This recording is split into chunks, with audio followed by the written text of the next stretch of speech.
Bonjour, chers bien-aimés, frères en Christ, chères sœurs, apôtres, bishops et tous les écouteurs, nos membres d'amour, les amis partout où vous êtes. Nous vous saluons tous au nom du Seigneur Jésus-Christ. Ça, c'est notre cours d'amour intitulé La Pentateuque. Nous sommes très joyeux de vous écouter, de vous avoir nombreux en train de nous suivre à notre programme. Ce programme d'enseignement biblique, de formation théologique et d'analyse des Écritures telles qu'inspirées par notre Dieu le Créateur. Nous vous souhaitons tous la bienvenue pour ce programme intitulé Les cours théologiques. La Pentateuque, comme bien introduit, c'est un cours qui nous enseigne sur l'introduction, les premières récoltes des livres de la Bible. Et à cela, nous voulons tout d'abord partir à partir de l'introduction pour aller vers la deuxième partie à la suite. Vous êtes les bienvenus. Partant de l'introduction, comme j'avais bien signalé, et ce cours de Pentateuque vient du terme penta, penta qui veut dire 5, le chiffre 5, penta, le chiffre 5, et intitulé selon l'ordre de la Bible, et cet intitulé là du chiffre 5, et c'est nommé aussi le livre de la loi, le livre de Moïse, ou les premiers 5 livres de la Bible, c'est en ordre. Nous voulons voir la première partie sur l'introduction du chapitre 1, chapitre 2 et chapitre 3. Partant de cette introduction, nous voyons il y a les chapitres premiers où Dieu est en train de nous enseigner, où Dieu est en train de nous révéler sur la création. Nous voyons comment Dieu crée l'univers. Dieu crée toutes choses qui existent. Nous voyons la révélation des créations. Il y a beaucoup d'histoires là-bas. Dieu vient de créer toutes choses qui existent. C'est par la nuit et la journée. Les rivières, la terre, les faunes, les forêts, les astres, les galaxies et toutes choses existantes. Après cela, nous voyons, après avoir établi toutes choses, nous voyons la suite où Dieu déclare de créer l'homme. À cela, nous voyons la création de l'homme. Dieu vient de mentionner de créer l'homme à son image. Et partant de cela, la première analyse à cela est qui Dieu crée l'homme à son image. Et il y a une chose que j'aimerais mentionner à cela. Après avoir créé l'homme à son image, il établit dans le jardin d'Éden. Nous voyons une première partie de création là-bas vient de se faire. L'homme créé à l'image de Dieu, établi dans le jardin d'Éden. La première analyse que nous voyons là-bas, il y a une étape après l'autre sur la création de l'homme. L'homme est établi, mais vivant seul dans le jardin d'Éden. Dieu développe sa relation répétée avec l'homme. L'homme qui est dans le jardin d'Éden, il n'y a aucune autre personne de son côté, sauf Dieu seul. C'est Dieu qui parle à cet homme, c'est Dieu qui s'adresse à cet homme, c'est Dieu qui instruit cet homme, c'est Dieu qui éduque cet homme, c'est Dieu qui établit toutes choses importantes autour de cet homme-là. Après avoir été créé l'homme, même si la Bible ne mentionne pas bien, c'est pendant quelle période où l'homme reste seul dans le jardin d'Éden. Si c'est une année, si c'est 2 ans, si c'est une période très, très courte, nous ne maîtrisons pas ça. Mais Dieu connaît lui-même. Après avoir établi cela, l'homme seul, après avoir été établi, Dieu décida de créer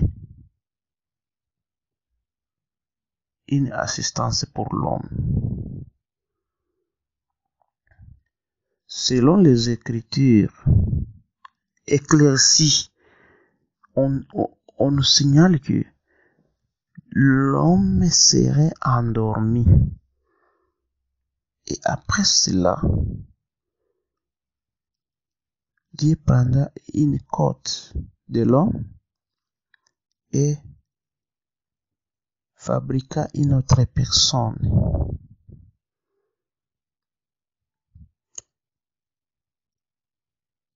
Dieu met le souffle de vie dans cette deuxième personne que j'ai du côté d'Adam maintenant.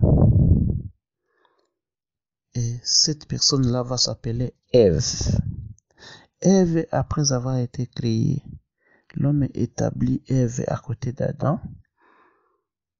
Adam voit maintenant sa chair, l'os de ses os.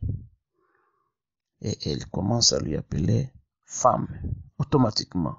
Bien analysé. La chair de ma chair, les os de mes os. Là, il faut aussi bien analyser. Ici, il n'y a pas de péché.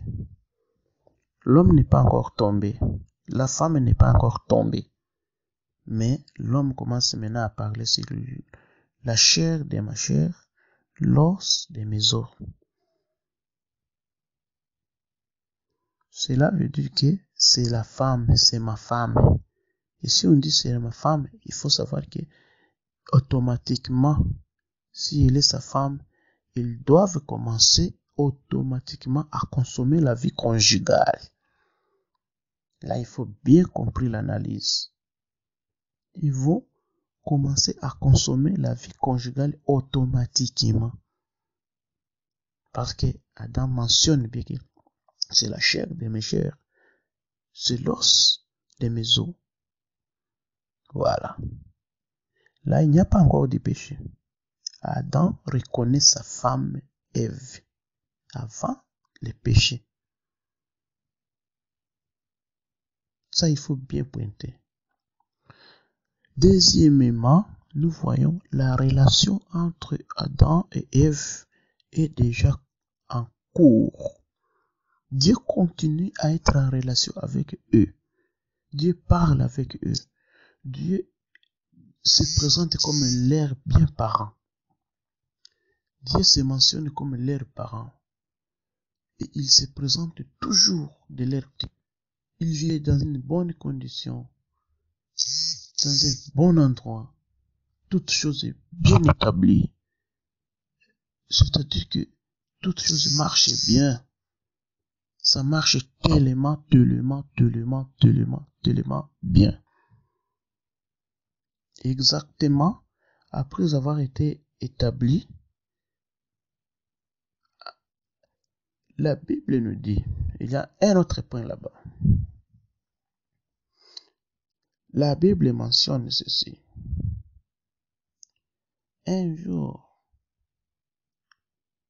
Après avoir ça, nous voyons, ça c'est le chapitre 1er et le chapitre 2 du livre des Genèse. Le livre des Genèse, chapitre 1er, chapitre 2, où nous voyons la création de l'univers, la création de toutes choses, et aussi l'établissement de l'homme et sa femme dans les jardins d'Éden. En bref, c'est ça.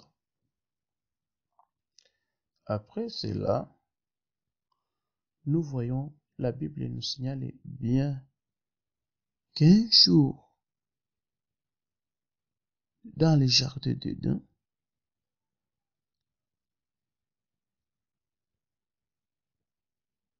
la femme commence les dialogues avec l'ange tombé. Le dialogue entre la femme et l'ange tombé. Bien mentionné.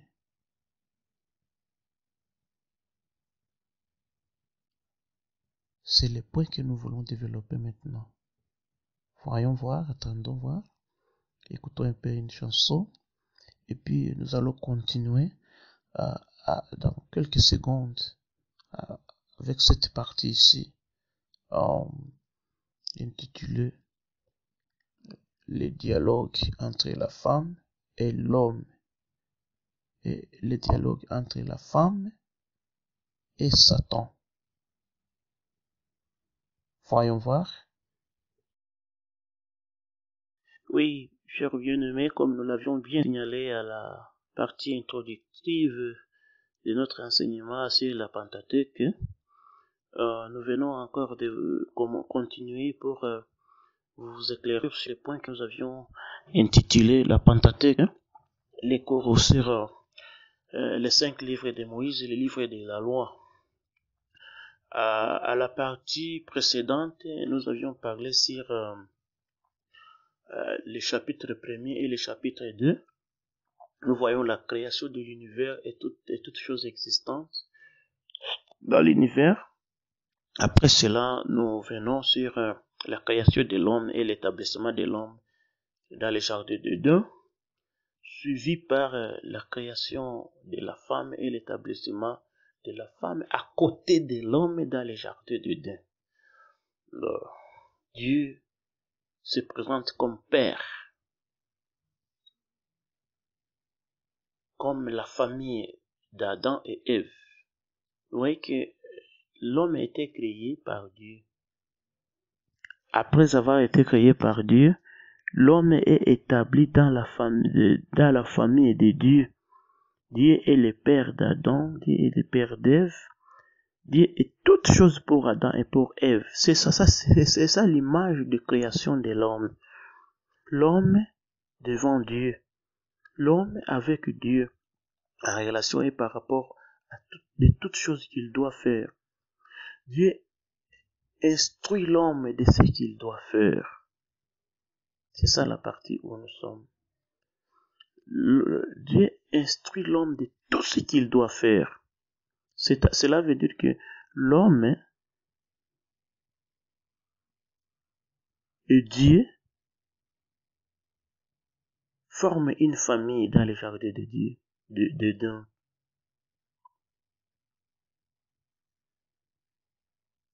Dieu se présente comme le Père devant son fils Adam et sa fille Ève.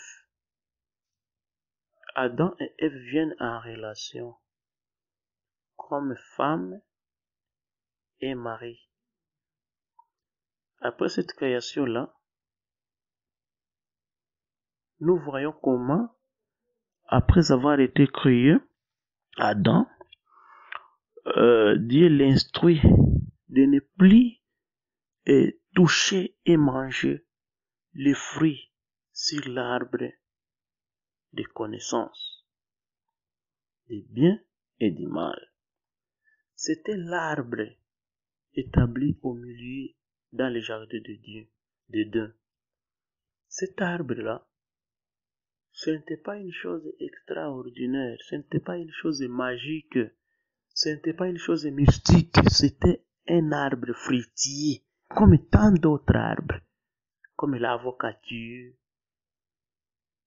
les manguiers et autres arbres. À cela, nous voyons l'image de Dieu qui cherche le développement de la discipline dans le cœur et dans la tête de l'homme. Nous voyons l'image de Dieu qui cherche l'établissement de l'obéissance dans le cœur et dans la tête de l'homme. L'homme veut trouver un fils obéissant. L'homme veut trouver un fils qui l'écoute et qui marche selon ses instructions. Parce que c'est bien lui qui connaît l'avenir de cet homme qu'il a créé. Adam est créé par l'homme, par Dieu, selon l'objectif et la volonté de Dieu, selon les plans de Dieu que Adam ne connaît même pas. Mais c'est Dieu qui connaît les plans qu'il a pour avoir créé l'homme à son image. Il représente Dieu sur la terre. Il représente Dieu parmi toutes les créations que Dieu a créées sur la terre. Il est le gérant. Voilà. L'homme est le gérant de ce que Dieu a créé. Il domine sur toutes choses que Dieu a créées. Et cela s'est fait pour la gloire de Dieu seulement, que l'homme puisse savoir que Dieu c'est mon Père, il a créé toutes choses, et pour sa gloire, voici ce qui a été créé. Pour sa gloire, voici ce que je dois faire. Pour sa gloire, voici ce que je dois être. Pour sa gloire, voici voici comment je dois me comporter. Pour sa gloire, voici comment je dois présenter l'esprit d'obéissance, de soumission à mon Créateur. Nous n'avons pas une copie intitulée Le dialogue profond entre Adam et Dieu. Mais ce que nous avons une information dans la Bible que Dieu visitait Adam à tout moment, progressivement, à tout temps. Dieu visitait Adam. Donc Dieu était proche d'Adam. À tout moment, ils parlaient ensemble, ils discutaient ensemble. Nous n'avons pas tous les détails entiers qui montrent ce que Adam et Dieu se parlaient. Mais nous avons une information que Dieu parlait, Dieu s'adressait régulièrement à Adam. Nous voyons le 3e chapitre là-bas. Ce 3e chapitre intitulé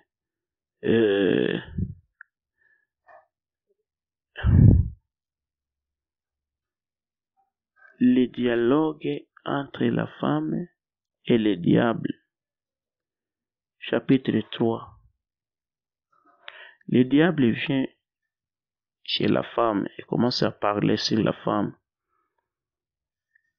Il dit, est-ce que réellement ton père a dit ceci? La femme répète ce que Dieu a dit, ce qu'elle a écouté de Dieu. Le diable se présente à la femme et dit, ton père c'est un menteur. C'est ça le vrai sens de ce que le diable s'adresse à la femme. Ça c'est une phrase qu'il faut bien mentionner. Il a parlé dans la ruse, mais clairement ce qu'il a dit à la femme, c'est dire, ton Dieu est menteur, il vous a trompé. Ce qu'il a dit, ce n'est pas ça. Et Ève va l'écouter, malheureusement. Il veut prendre en considération ce que le diable a dit. Et il a osé évaluer Dieu. Il a osé douter de Dieu. Une fois douté de Dieu, c'était un grand péché consommé par Ève. Douter, évaluer, se questionner sur est-ce que Dieu peut être négatif? Est-ce que Dieu peut se contredire de lui-même? Est-ce que Dieu peut tromper sa créature? Il crée l'homme pour tromper. C'est ça, le diable a commencé maintenant à faire son travail, d'instruire la femme négativement contre Dieu, de créer la rébellion dans le cœur de la femme. Et c'était ça ce qui s'était fait. Enfin, après le dialogue profond entre le diable et la femme sera convaincue et manger les fruits. Nous ne connaissons pas dans quel moment où la distance entre le temps où Ève a mangé les fruits jusqu'à ce que Adam aussi sera convaincu d'avoir mangé ça. Mais en bref, la Bible nous dit ceci. Après avoir mangé, vous voyez là, il y a la circonstance, il y a aussi l'adverbe du temps là-bas, l'adverbe du temps, après, cela veut dire c'est le temps. Maintenant, nous ne connaissons pas c'est quel moment, parce que la Bible ne dit pas immédiatement, mais ça dit après. Si on dit après, on ne sait pas si c'est après un jour, si après une heure, si c'est après un mois, mais on dit simplement après. Donc, Ève, après avoir mangé, il donna aussi à son mari, Adam. Mais ce que nous voyons là-bas, lorsque Ève a mangé le fruit, il n'était pas encore né. Elle n'était pas encore née plutôt. Elle était bien habillée de la gloire. Elle était couverte de la gloire.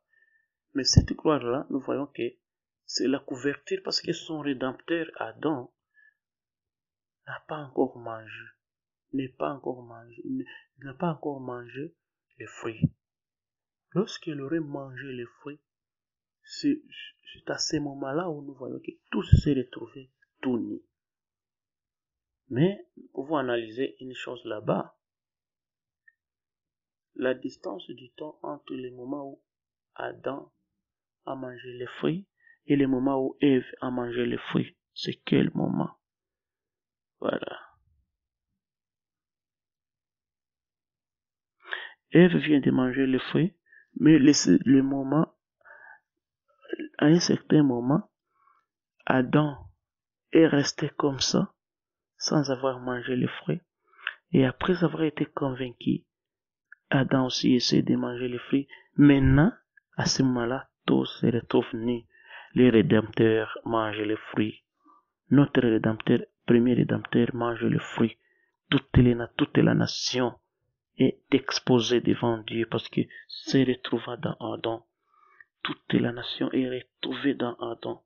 Toutes les générations se présentent tout nus devant Dieu parce que le Rédempteur vient de tomber.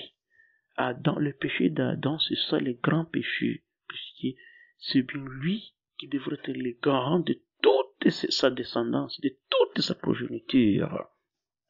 Après avoir mangé le fruit Adam, nous voyons comment se comportent maintenant ces deux personnes. Dieu vient retrouver Adam dans le jardin d'Éden, mais tout étant tout nu. Nous voyons que le péché est déjà consommé. Et le péché qui était consommé là, c'est la désobéissance. C'est la désobéissance. Donc, l'homme a désobéi les instructions de son père. Il est devenu un enfant désobéissant. Et le jardin d'Éden était prévu pour l'enfant obéissant. Maintenant, l'enfant désobéissant ne doit jamais rester dans le jardin d'Éden. Maintenant, ce que nous voyons là-bas, Dieu maintenant prend ses enfants et les remet en dehors du jardin d'Éden. Parce qu'ils sont désobéis les instructions de leur père. Leur père maintenant les renvoie à l'extérieur du jardin d'Éden. Parce qu'ils ont désobéi leurs instructions. Ils ont désobéi l'établissement, l'accord qu'ils ont eu entre eux. Ils avaient eu l'accord. Il y avait eu l'accord entre Dieu et ses enfants. Et les enfants étaient autorisés de tout faire, sauf de manger les fruits sur l'arbre établi au milieu des jardins d'Éden. Donc ce n'était pas une chose grave.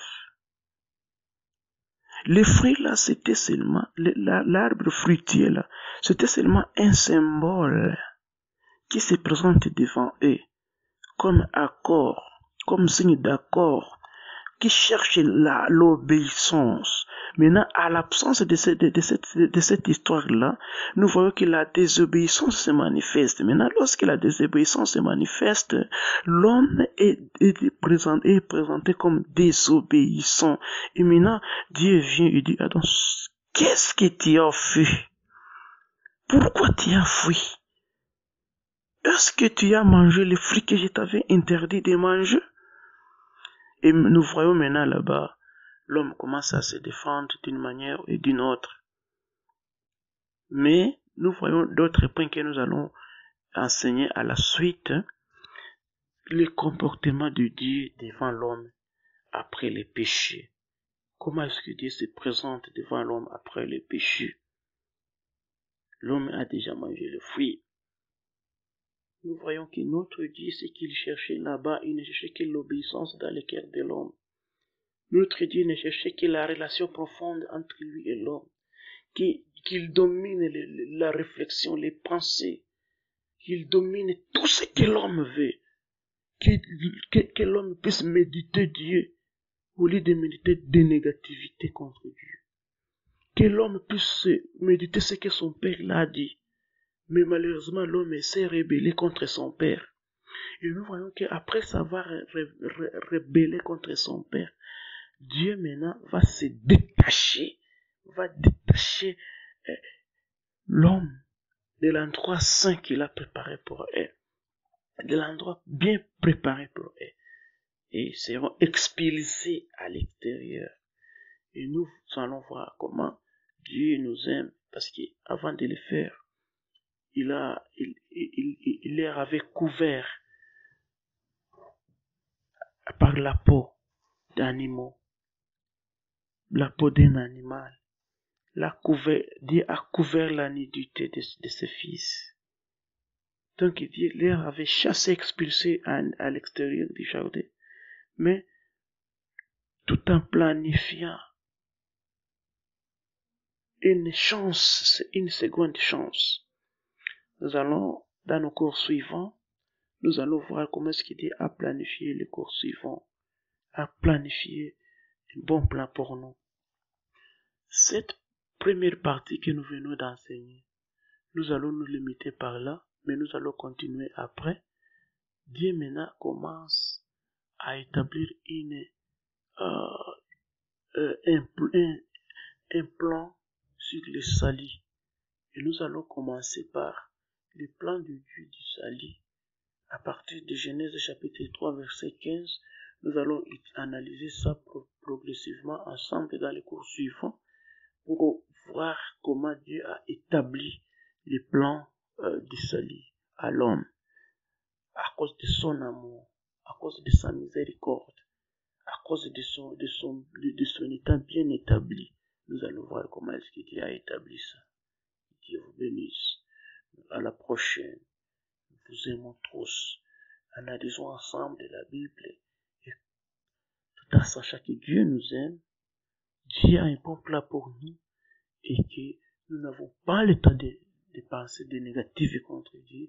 Nous n'avons que le temps de croire à Dieu, de ne plus douter de Dieu, parce que la foi, c'est que nous relie avec Dieu. Que Dieu vous bénisse. À la prochaine. Merci.